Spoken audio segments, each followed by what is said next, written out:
Health tips में doctor Sandeep Gupta. आज हम बात करेंगे मेडिटेशन और इसके पीछे साइंटिफिक बैकग्राउंड के बारे में।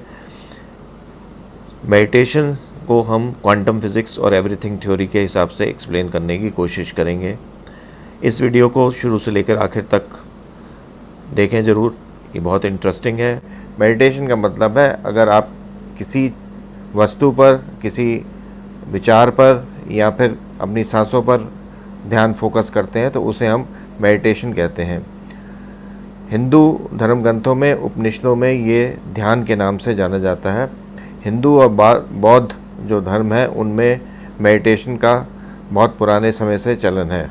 मेडिटेशन आपका हार्ट रेट कम कर सकता है, रेस्पिरेटरी रेट कम कर सकता है, ब्लड प्रेशर कम कर सकता है और बहुत सारी बीमारियों में ये हेल्प कर सकता है। डिप्रेशन और एंजाइटी में, कई साइकेट्रिक डिसऑर्डर्स में, पर्सनैलिटी डिसऑर्डर्स में मेडिटेशन बहुत हेल्प कर सकता है।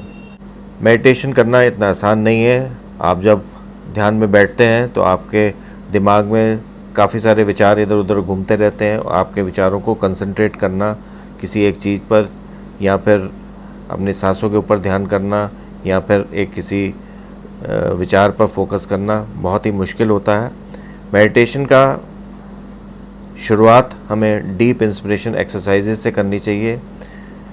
इस पर मैंने एक वीडियो बनाया हुआ है जिसका मैंने लिंक डिस्क्रिप्शन में दिया हुआ है।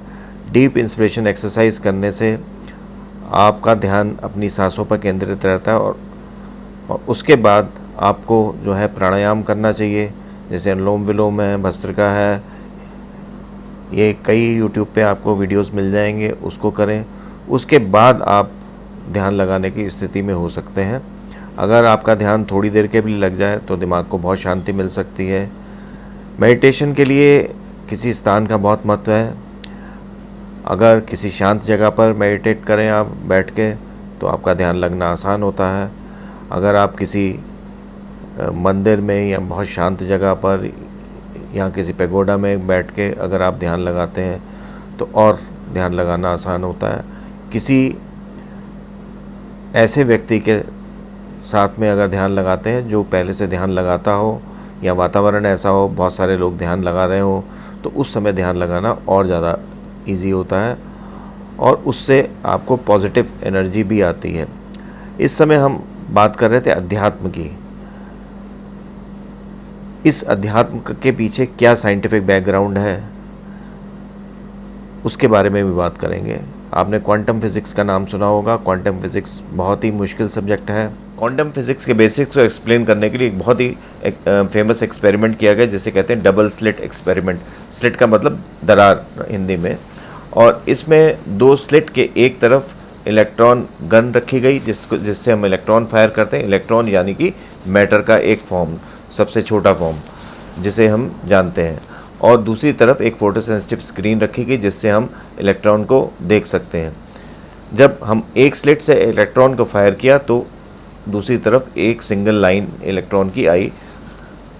जब हमने दो स्लिट से हमने फायर किया, दोनों स्लिट से, तो सोचा ये गया कि दो लाइन आएंगी क्योंकि इलेक्ट्रॉन जो है मैटर है, पर हुआ इसका उल्टा। तो उसमें मल्टीपल लाइन्स आई, ब्राइट और डार्क लाइट्स, जैसे कि वेव फॉर्म में होता है। जैसे कि हम लाइट को अगर स्प्लिट के थ्रू पास करें तो उसमें इस तरह का पैटर्न आता है।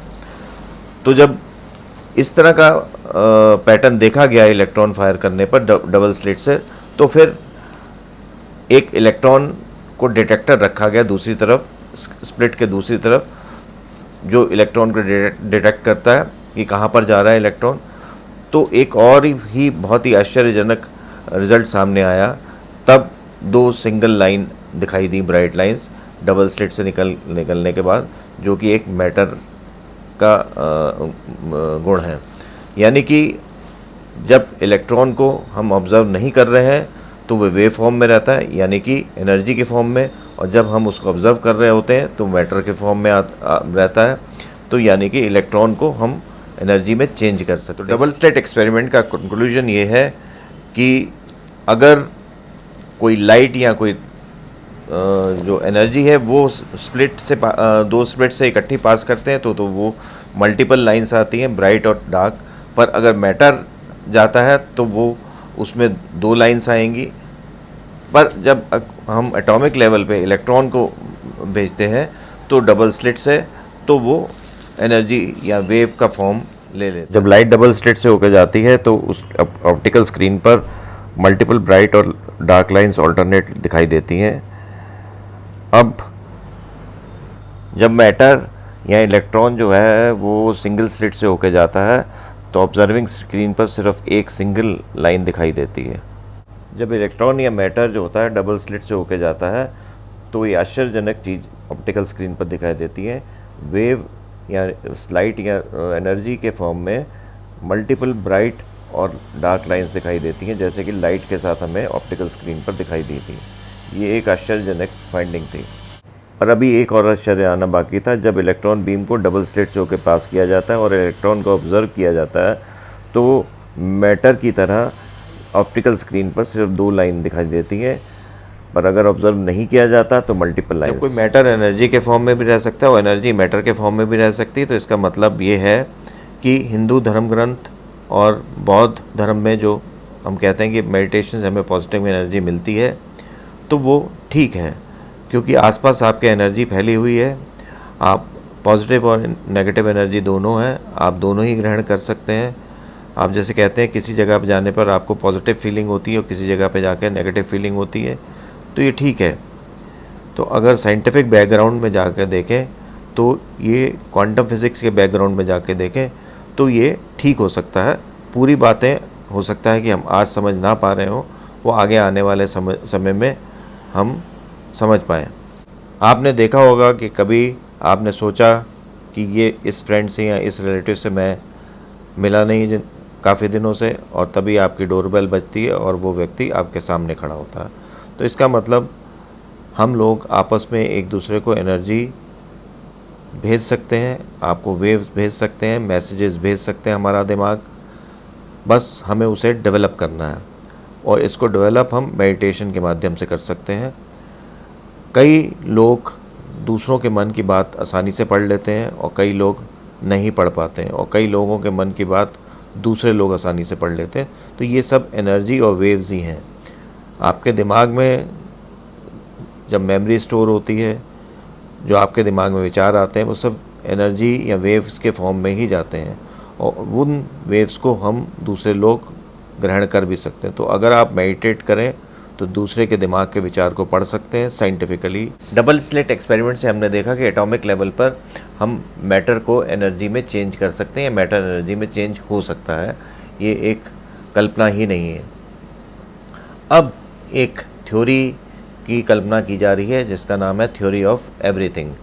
एक पहले थ्योरी ऑफ रिलेटिविटी थी, अब थ्योरी ऑफ एवरीथिंग। फिज़िक्स ये एक मान लें कि एक कल्पनाएं की जाती हैं फिज़िक्स में, और फिर वो ज़्यादातर कल्पनाएं वो ठीक भी साबित की जा सकती हैं इक्वेशंस के ज़रिए। तो ये थ्योरी ऑफ एवरीथिंग जो है, ये एक थ्योरी की कल्पना की जा रही है जिससे सारे यूनिवर्स के नियम, सारी इक्वेशंस फिज़िक्स की, सब एक ही थ्योरी या एक ही इक्वेशन से सॉल्व की जा सकेंगी। तो इसको हमें यूनिवर्स को समझना आसान हो जाएगा, हमें अपने आप को समझना आसान हो जाएगा, हमें मेडिटेशन को समझना आसान हो जाएगा अगर थ्योरी ऑफ एवरीथिंग के बारे में कुछ पॉजिटिव निकल के आता है। मेरे इस वीडियो को शेयर करिए, लाइक करिए, सब्सक्राइब करिए और बेल आइकन मत दबाना भूलिए, जिससे मेरे वीडियो के नोटिफिकेशन आपको मिलते रहे। मेरा ये वीडियो कुछ लीक से हटकर है, इसके वीडियो के बारे में अपने कमेंट ज़रूर लिखें।